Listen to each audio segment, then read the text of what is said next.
It's the E-Commerce Minute, your daily dose of e-commerce, tech, and retail news with your hosts, Bart Mraz and John Suter. The E-Commerce Minute is a production of Sumo Heavy, a digital commerce consulting firm in Brooklyn, New York, and Philadelphia. Find us on the web at sumoheavy.com.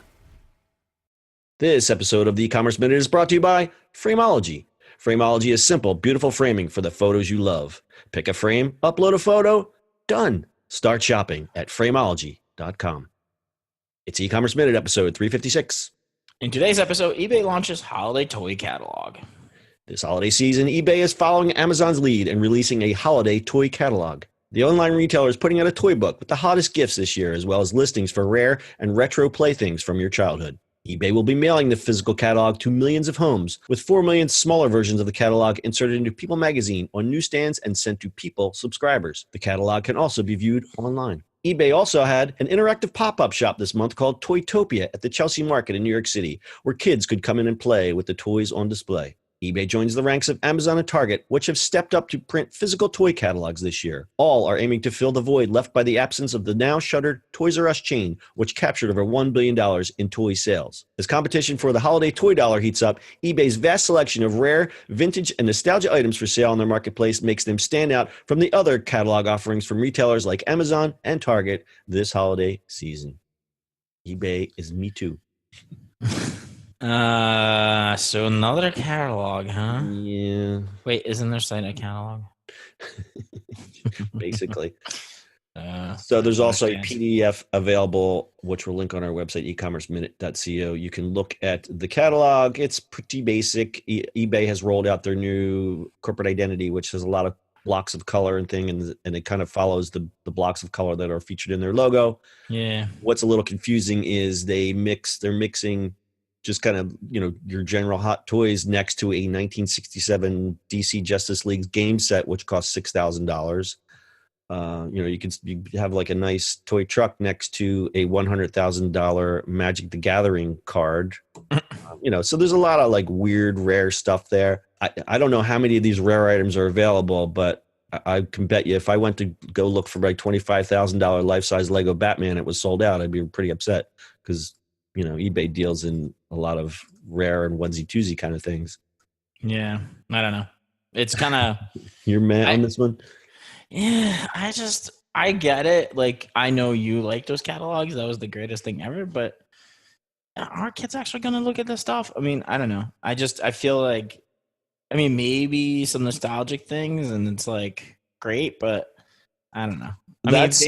Here's my thing. If they made a catalog, old school catalog, like old school, like, the FAA Schwartz catalog or the old school Toys R Us catalog, but not from like 10 years ago, from like 50 years ago. That'd be fun. Yeah, I think it's a little confusing because, again, we've said this in many other podcasts. The people still are not quite to the point where they go, I'm doing my Christmas shopping to buy all the new stuff on eBay. People go to eBay to buy, my cousin is a Jets fan and I found this bobblehead from 1969. That's the analogy of, that's how people still perceive eBay.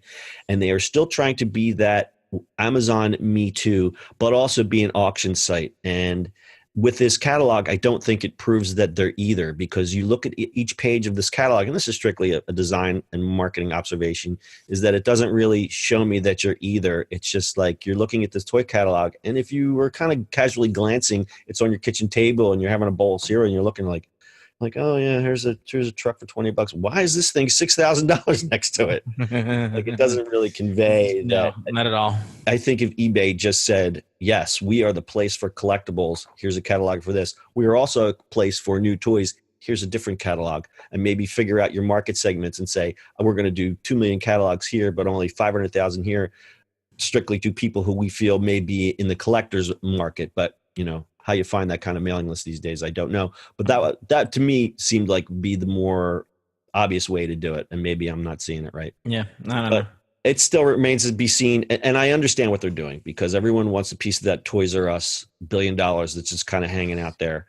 We've talked about Kroger doing their thing with Jeffrey's Toy Box, Amazon with their catalog.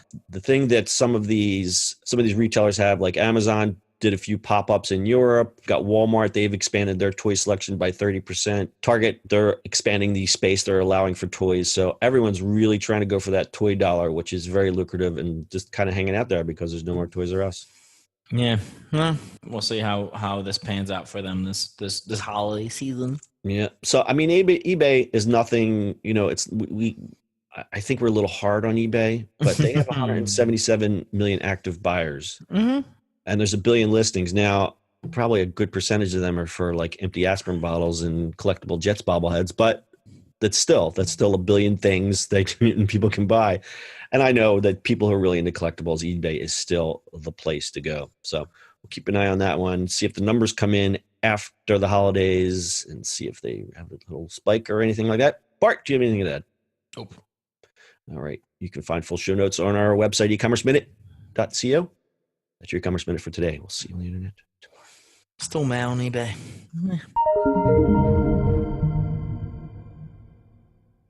That's it for today's show. If you like the show, do us a favor and subscribe or leave us a review on iTunes. And don't forget, you can now listen to the e-commerce minute on your Amazon device. Just add e-commerce minute to your flash briefing. And finally, if you have a comment or suggestion or just want to say hi, find us on social media @SumoHeavy.